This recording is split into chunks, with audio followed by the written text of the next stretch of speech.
This is my bike that I've spent the last 4 months working on.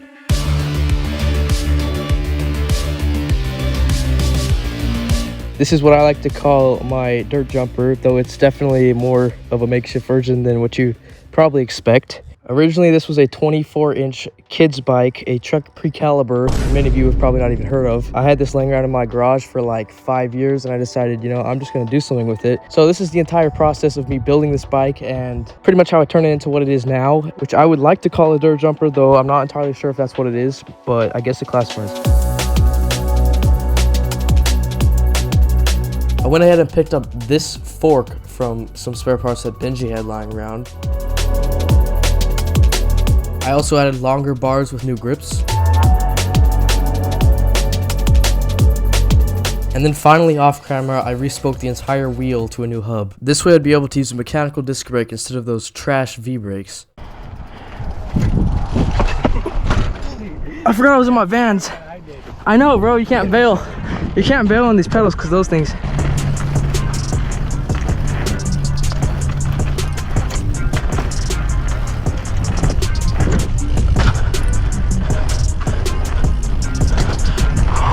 All it needs is a shorter stem. Then we're set. Low key, that's the only issue. And it's pretty fun, so it's okay. Ow! Nice. Oh, nuts. Ow!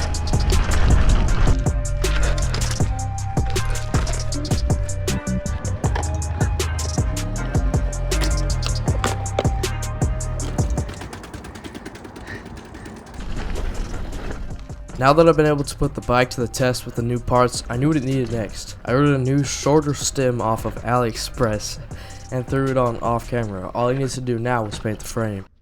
After a couple of rolls of tape later, I was able to mask off everything that I didn't want to get painted, and here's what it looks like. Definitely not the cleanest job, but it'll do. I then masked off the parts of the bars that I didn't want to get paint on and then began the painting process. As you can tell, I'm not the best at it, and I also had a really bad spray paint can.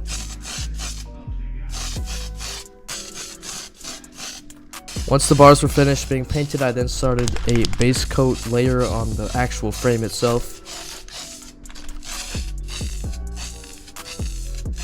This part actually turned out very good. Alright, so I have this bucket of water filling right now. This is essentially what I'm going to hydro dip the frame in, and here's the frame. It turned out pretty good so far. All I did was put a black coat on, and yeah, it looks really shiny, pretty good. There's a few rough areas, and it's kind of dusty, but I think it'll be alright because I'm gonna have obviously the other layer on, and then the clear coat on top of that to seal it all. So yeah, I'm just waiting for this to fill up, which it's almost there. However, I have a slight issue. I'll tell you once it's filled. So basically the issue was that the frame would not fit in the tub fully, and my footage just decided to corrupt itself. So I actually attempted hydro dipping, but it failed miserably. So here is the second attempt. I'm also using a different black paint because that one seemed really oil based, and I don't know if they're all like that, but I'm just gonna use this because I was running low anyway. So yeah, here we go.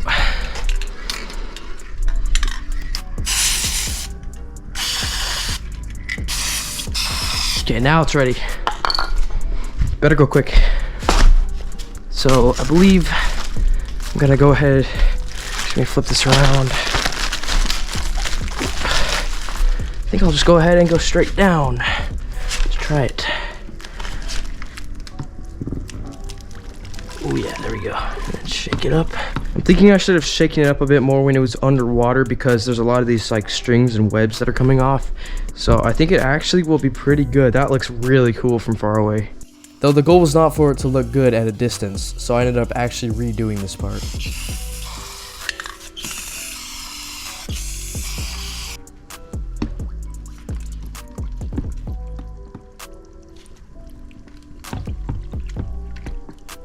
So I've done a little bit of research, and this turned out alright, but it's very, very bumpy, and I believe that's because I didn't skim the top like the rest of the paint off.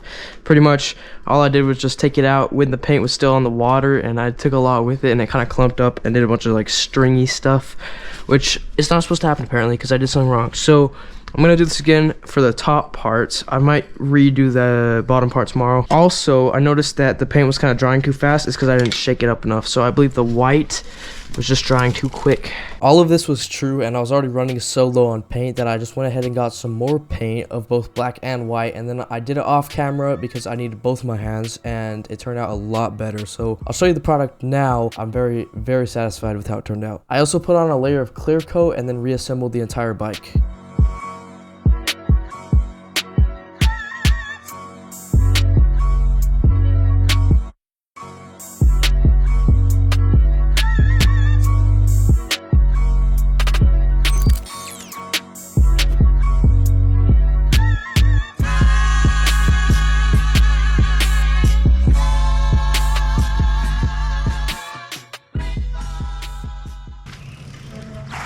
So as you can see right here, we got SRAM Level T hydraulic rear brake, and it's honestly pretty sketch the way I mounted it, and yeah, it's working really good. It's significantly better than that mechanical brake that I had before because it actually can stop instantly now. I can also wind up the cable on the bar as much as I want and still be able to brake good. Before with the cable, I could only wind it up so many times before I just completely lost stopping power. It's finally starting to come along as a dirt jumper.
So the final specs of this bike include Level T SRAM 2-piston brakes, as well as a RockShox Dart fork, a single speed conversion kit that I got off of Amazon. I completely respoke the wheel to be compatible with a rotor so I could use the SRAM brakes. The hub that I used to respoke the wheel was off of an old K2 bike that Benji had lying around. It has Chester pedals, a new stem which will remain nameless. I have no clue what the brand is. It got upgraded bars that I had lying around, and then these Bikeworks grips that I had lying around. It's still 24-inch though. In the future it would be really cool to upgrade to 26. I have no clue how I would do that. I would have to like rebuild the frame, which would be very sketch. The only part I didn't upgrade was of course the actual frame. I did obviously modify it. I didn't upgrade the seat post, the seat, or the tires and the rims and the cranks, and that's it.